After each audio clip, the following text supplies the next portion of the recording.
Wah ini. Dan ini makna revolusi mental ya, dalam arti yang sangat Ya, sederhana. Bahkan ketika lawan politik bisa mengubah sikap yang keras, kalau kita lihat dari sikap tanggal 9 Juli, 22 Juli, berkelanjutan orang mengatakan masih ada pertarungan, dan kemudian berujung pada simbolisasi bahasa tubuh memberi hormat, mendukung pemerintahan Jokowi JK, dan hari ini dikonkretkan dengan kedatangan. Ini pengakuan formal dan informal yang menurut saya efeknya luar biasa secara psikologis ke masyarakat. Ya. Ya.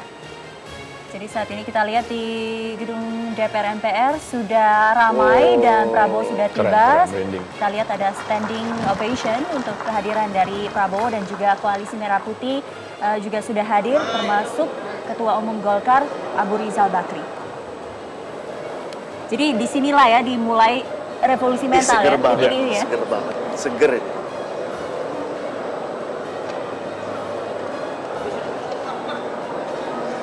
Tertunda tapi akhirnya klimaks.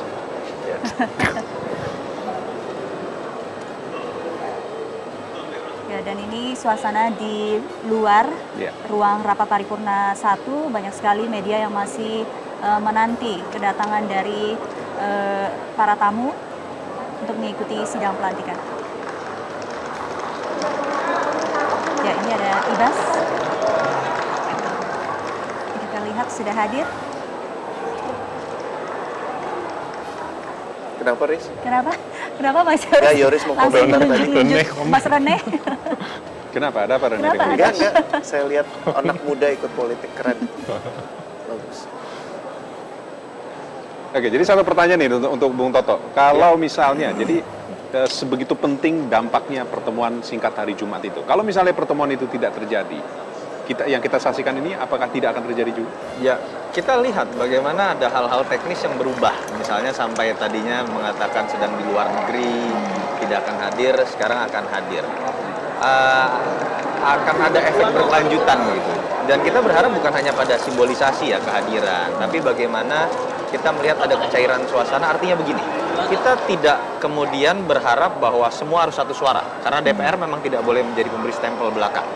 Tetapi bagaimana misalnya Koalisi Merah Putih ke depan dalam beroposisi, dalam berdialektika itu mengedepankan politik akal sehat, bukan politik balas dendam, bukan politik yang masih jegal-menjegal karena kecewaan pasca Pilpres.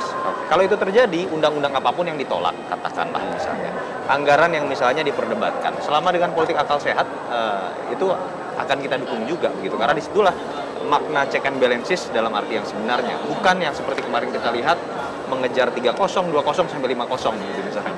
Ini mumpung ada pengamat politik keren nih, boleh tanya nggak Mas Toto, apa buat yang kita yang aktif sebagai relawan dalam bagaimana kita menempatkan diri, bagaimana peran lain yang bisa kita lakukan sekarang setelah semuanya ini, setelah Jokowi dilantik dan setelah DPR seperti yang kita ketahui, dan apa sih yang kita bisa lakukan? What's your recommendation? Transformasi mengawal itu kan harus terus terjadi ya. Iya.